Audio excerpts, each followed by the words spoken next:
나라장터 입찰 준비 두 번째 실적에 대해서 말씀드리겠습니다. 입찰 강의를 하다 보면 나라장터 규정이 굉장히 어렵죠. 어려워서 그런지 오해하고 있는 부분들이 굉장히 많습니다. 그래서 앞편에서는 나라장터에 우리나라 수의기관의 모든 입락탈 정보가 올라오지 않는다라는 거 말씀드렸고요. 두 번째로는 실적 증명입니다. 이 나라장터의 실적에 대해서 예, 크게 오해하시는데요. 실적이 얼마나 되십니까? 그러면 이렇게 됐다는 사람이 굉장히 많습니다. 두 가지인데요. 첫 번째, 우리는 나라장터에 등록한 지 얼마 안 돼서 실적이 없습니다. 이렇게 얘기하시는 분이 계시고요. 두 번째, 우리는 민수, 민간, 그러니까 수요기관, 학교, 구청, 군청, 국방부, 경찰청 이런 데는 한 번도 안 해봤어요. 그냥 민간만 했기 때문에 실적이 없습니다라고 말씀하시는 분이 계시는데 두 가지 부류는 다 나라장터 입찰에 대해서 오해하고 계신 겁니다. 자, 그게 어떤 오해인지 지금부터 한번 보도록 하겠는데요. 정부조달 나라장터의 실적은 크게 네 가지로 구분해서 볼 수 있습니다. 그게 제일 중요한 건 첫 번째인데요. 실적, 그러니까 여러분들이 나라장터 전자유출에 추천한 뒤에 발주처에서 실적 내세요. 실적이 얼마입니까? 라고 만약에 묻는다면 무조건 발행된 세금 계산서의 양을 말씀하시면 됩니다. 예, 그러니까 군이나 관이나 민이나 아무 관계가 없다는 얘기죠. 그래서 민간에 발행한 민수로 발행한 세금 계산서도 모두 정부 조달 실적에 포함된다. 그렇지만 준공 실적만 인정받습니다. 준공 실적. 준공이 뭐냐면 계약 종료권을 얘기합니다. 그러니까 계약 중간에 받은 것은 실적으로 인정받기 어렵습니다. 예를 들어 보면 제가 6개월 동안 일을 하기로 했고 그중에 중간 정산을 해서 3개월 만에 한번 세금 계산서를 발행을 했다고 가정해 보겠습니다. 이것은 나라장터 전자입찰의 실적이 되기 어렵습니다. 두 번째, 공고문 업종만 해당이 됩니다. 그러니까 한 회사에서 여러 개 업종을 갖고 있고 그 업종별로 세금 계산서를 발행했다고 해서 모두 합산 평가하는 것이 아니라 해당 공고문에 명시된 업종만 세금 계산서를 카운트를 해줍니다. 예를 들어 보겠습니다. 제가 설계 업종도 갖고 있고 감리 업종도 갖고 있어요. 설계는 발행된 세금 계산서가 1억, 감리 업종으로 발행된 세금 계산서가 2억이라고 보겠습니다. 그러면 감리 공고문에 투철한다면 제 실적은 1억일까요? 2억일까요? 합한 3억일까요? 이게 오프라인 강의에서도 잘 맞추시는데요. 2억이 되는 거죠. 그래서 다 합치는 게 아니라 공고문 업종만 해당이 된다. 이렇게 보시면 되고요. 두 번째 보겠습니다. 그러면 우리 회사가 10년 되는데 10년치를 다 합산해야 되냐? 그건 아니고요. 주로 입찰 공고일로부터 3년간이 유효합니다. 입찰 공고일로부터 3년간. 여기 입찰 공고일은 다른 말로 하면 입찰 개시일이라고도 하죠. 입찰 개시일, 입찰 공고일 같은 말입니다. 그러니까 그 공고문이 나온 날, 그 공고문을 제시한 날, 발표한 날, 그 공고문이 나온 날로부터 과거 3년간입니다. 자, 이렇게 얘기하면 또 어떤 분은 그러면 우리는 사업자 등록한 지가 1년밖에 안 됐으니까 안 되겠네요 라고 말씀하시는데 여기 보시면 3년 단이기 때문에 다 포함이 되는 거죠. 1년, 2년, 3년 다 포함이 되는 겁니다. 그리고 여기에도 예외 조항이 있습니다. 뭐냐면 조달청, 국방부 등은 5년간을 인정해 줍니다. 조달청, 국방부 등은 5년간을 인정해 주고요. 조달청 적격심사 갔을 때 신생기업, 창업 초기 기업이지요. 창업 초기 기업은 7년의 실적을 인정해 줍니다. 결과적으로 앞에서 예를 들어 드렸던 그러니까 우리는 나라장터 등록한 지 얼마 안 돼서 실적이 없어요 라고 말씀하시는 분은 그 말은 맞을까요? 틀릴까요?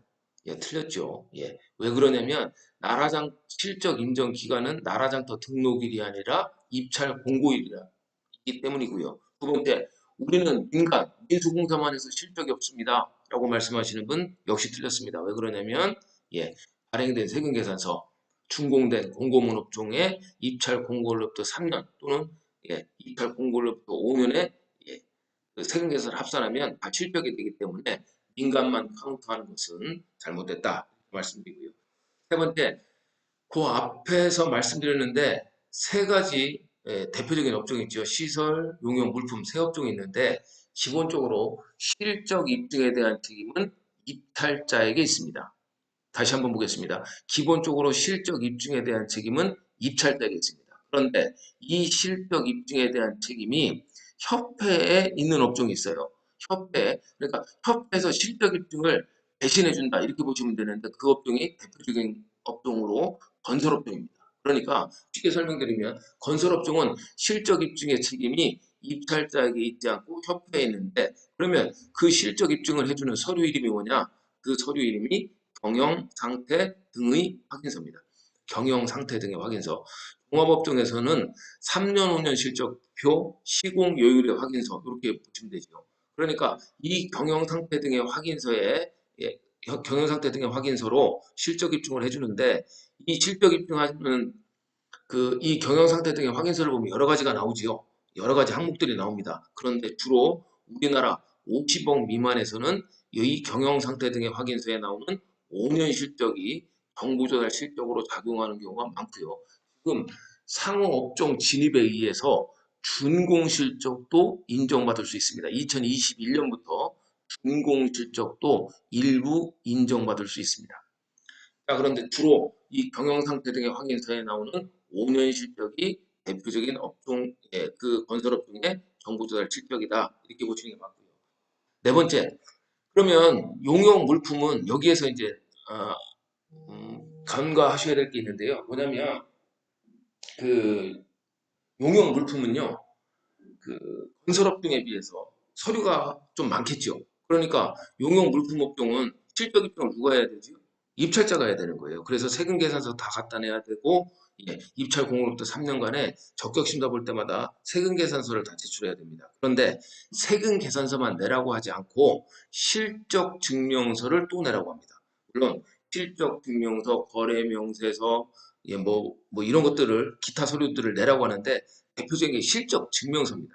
왜 실적 증명서를 내라고 하냐면 이거는 이제 확인하는 겁니다. 그래서 이 실적 증명서는 상대 업체, 그러니까 세금에다 발행한 그 업체에 가서 확인 도장을 맡아서 발주처에 제출을 해야 되고요. 이건 또한 일회성입니다. 일회성이기 때문에 적격심사 대상이 돼서 적격심사를 할 때마다 제출을 하셔야만 합니다. 자, 조달청 시설공사 집행 기준을 보겠습니다. 여기 보시면 관련 협회에서 시설이 건설이라는 거 말씀드렸죠. 관련 협회에서 증명한 연도별 시공 실적을 제출해야 된다. 제출하지 않죠. 보통 건설 관련 협회에서 7월이나 8월에 보통 이제 7월에 경영 상태 등의 확인서를 발급을 하기 시작하지 않습니까? 그러면 협회에서 바로 나라장터로 송신을 합니다. 그리고 나라장터에 송신을 하면 우리나라 5만 7천 개 수요기관에서는 나라장터에 로그인해서 건설업체의 5년 실적 또는 3년 실적, 부채비율, 유동비율을 평가하도록 되어 있습니다. 그리고 또 하나 유심히 보셔야 될 게 뭐냐면 관련 협회가 없는 경우, 그러니까 건설 관련 협회가 없는 경우, 아니면 건설 관련 협회가 있는데 실적 증빙을 해주지 않는 협회도 있습니다. 그 협회는 앞에서 말씀드린 것처럼 용역이나 물품처럼 세금 계산서, 적격 심사 기준에 의해서 3년 또는 5년의 세금 계산서를 갖다 내고 실적 증명서를 같이 첨부해서 내시면 실적으로 인정받으실 수 있습니다.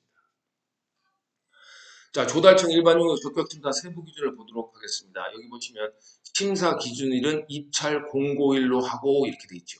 입찰 공고일이 적격 심사 기준일로 적용되는 경우가 굉장히 많습니다. 그래서 입찰 공고일 또는 입찰 개시일 이렇게 얘기하는데 중요한 것은 입찰 공고일 다음 날 이후에 발생 또는 신고하였거나 수정된 자료는 평가에서 제외된다. 그래서 제가 앞에서 말씀드렸듯이 입찰 공고일부터 3년간이 유효하다 이렇게 보시면 되고요.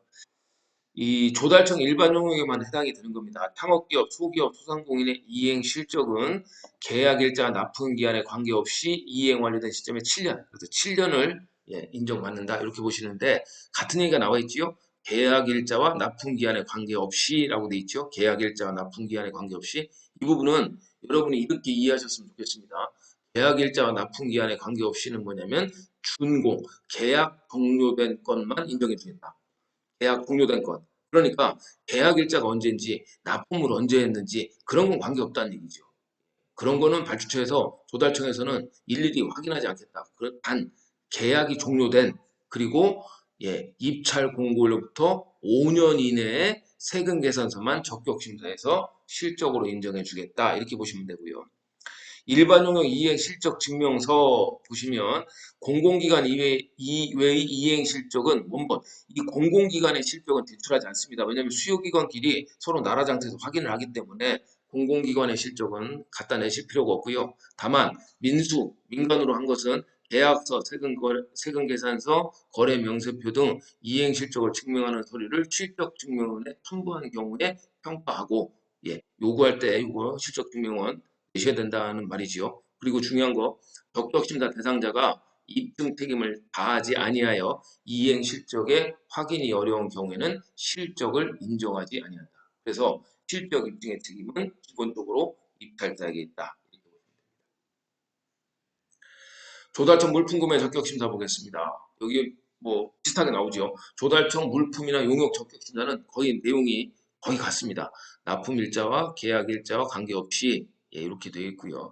지방자치단체 입찰 시 낙찰자 결정 기준 보면 실적 인정 기간은 3년이라고 되어 있습니다. 물품업종은 3년, 경기도 일반 용역 또한 3년입니다. 그래서 대부분이 3년 아니면 5년 또는 7년, 뭐 보통 요 세 가지 중에 하나인 경우가 대부분이라고 보시면 되고요.